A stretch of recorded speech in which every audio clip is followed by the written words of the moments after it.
Hello everyone, thanks for joining me. It's Loretta Rodger. Today I have a project for you using Diemond dies. I am really excited. I am the newest member of their design team. I do have a guest spot for the next few months.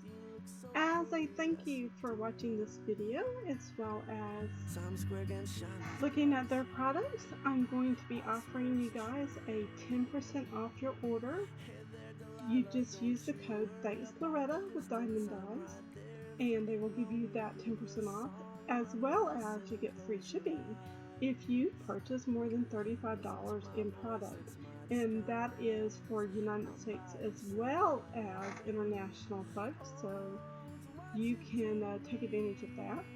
I did use the stitched square as well as stitched circle dies for this project. I will be leaving the information in the form of a caption as to the websites for these folks, so check that out. The stamps today are from Pink and Maine, and I love this Get Well set. I started out by taking the third from the largest square and cutting my card base. I put the die just over the score line and I ran it through my machine. And I also cut another piece so that it covered the entire back, so that you kind of hide that hinge and it gives it a little bit more connectivity. I use a lot of Tombow Mono Multi glue in this project. You're going to want to have some baby wipes handy for this, just because I got a little glue happy. I normally don't, but this is a brand new bottle and it seems like whether I used a little pressure or a lot of pressure, it just kind of went everywhere. So if you want to have that baby wipe handy to clean up your hands, it's always a good thing to have on your desk. As I'm layering this together, when I started laying it together, I had pre-planned in my head just how I wanted it to go, but I did also pre-plan the card before I got started by stamping out all of the images and cutting them out. I used Express It cardstock to stamp the images and my Copic markers. When I initially bought this stamp set, I just couldn't wait to use it. It's really adorable, and the prices with those guys is pretty good as well. I will try to remember and put that down below in the form of a caption too. So as we move on here, you're going to see me get this glue tidied up with that baby wipe. I'm going to be going on here in a minute and showing you just how I did the inside of this card. Since it is a shaker, I wanted it to have some extra interest. So what I did was I stamped out and then cut out all of the accessory pieces like the thermometer and the band-aids and the prescription bottle and all that kind of stuff, because those are going to go into that shaker element as well. And by the way, if this doesn't quite line up, you just can't seem to get anything straight, that happens to us all, just use a really good pair of sharp scissors and just trim off any excess of that. No one will ever know.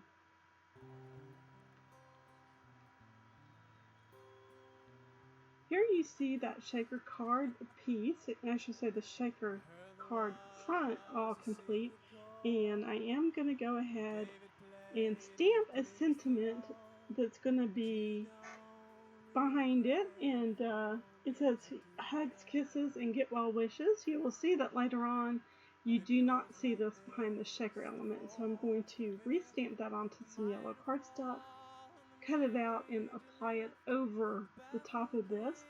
And really, if you look at it from the side, it just looks like it's layered on there. It looks like I did it on purpose. It's another quick tip, but I did, like I said, stamp these all off. This is Shrinky Dinks brand plastic, and it is clear. You can use the Rough and Ready or the clear, but you're going to stamp that using Stays On ink onto one side, and after you get those stamped, you're going to flip it over so that the stamp side is facing downward. And you can color that with the media of your choice. I used my Copic markers. It doesn't need to be perfect, it just needs to be colored in. The detail coloring, there is no real blending on this. It is a slick surface, and you're just not going to get any blending. But if you do make a major mistake, the good news is you can use your colorless blender or even some hand sanitizer and wipe off any boo-boos and start all over again, so it's not hard. Now, when I finished cutting these out, I used my heat gun and I shrank them down. And as you're going to see in the quick little tip of me doing this, that I got my heat gun a little too close to the paper. And this is where I'd like to remind everyone that you need to use reasonable caution when you're working with anything, but in this case, heat gun, because you can start a fire with it. And yes, I do get questions and I do get comments. I normally just delete them, but use reasonable caution and make sure that you are prepared on the very off chance that something goes wrong. So here you can see me shrink those down, and I'm going to use that StaysOn ink pad that I just happen to have handy on my desk, and I'm going to squash that down so it lays flat.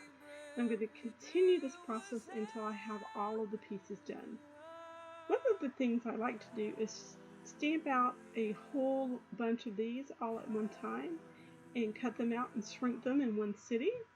And then what I do is that I store whatever Shrinky Dink images I'm not going to be using on my project in a small zip top bag in the same pouch as the stamps live in. So here you see me placing those elements on the inside of the shaker.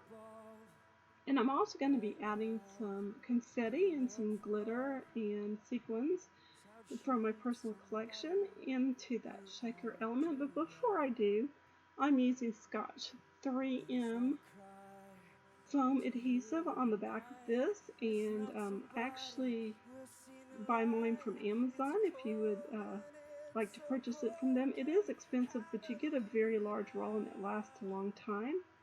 Once I went over the outside edge with this foam adhesive, I did go back and add some more in the four corners to keep it from collapsing, especially since I do plan to mail this card off to a chemo buddy of mine, and I hope she likes it.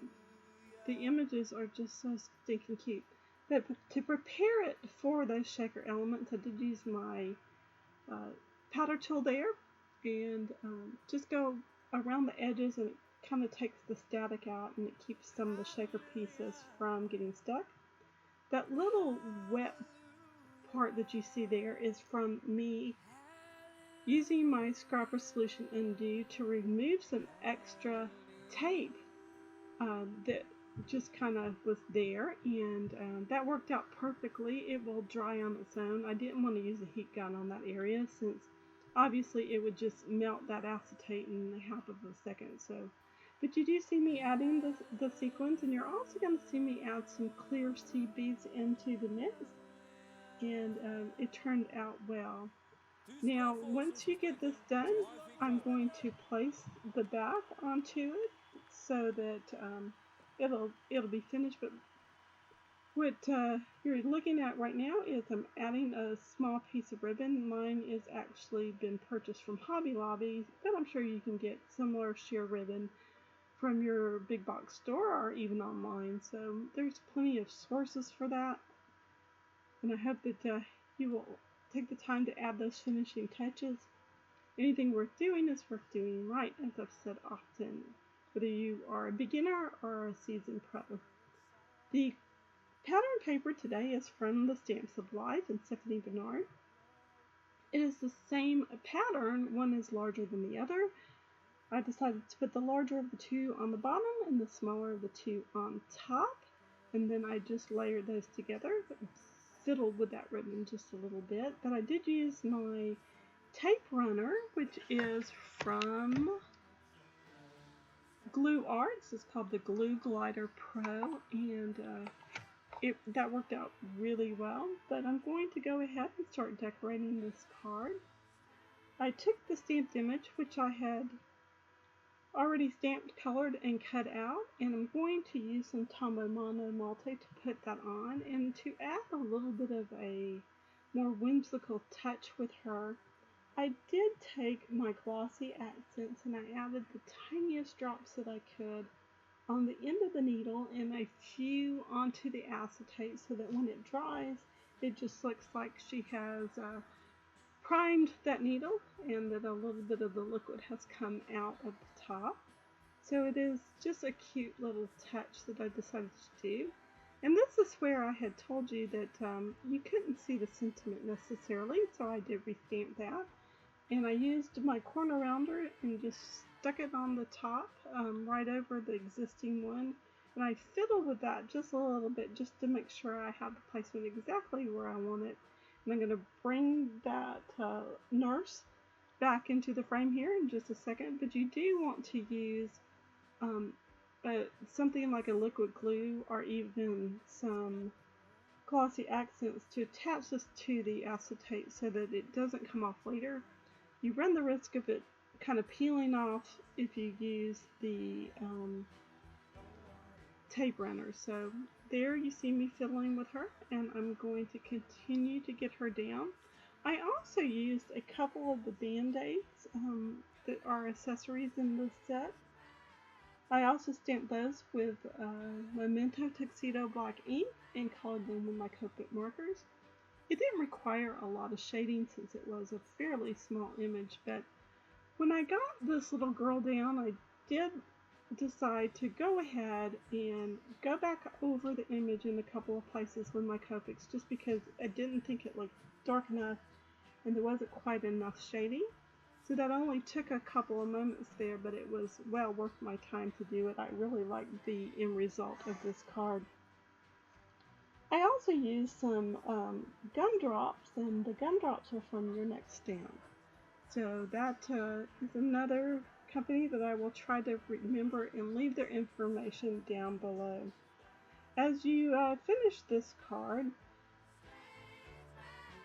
it's not going to take too much longer here, but I have taken some still pictures of this project and they will follow the video. Don't forget to rate, comment, and subscribe to my videos here on YouTube. Check me out on social media on Facebook, and don't forget to visit my website, lorettarodger.com. Have a great day, everyone. Stamp happy and be a blessing. Take care. Bye for now.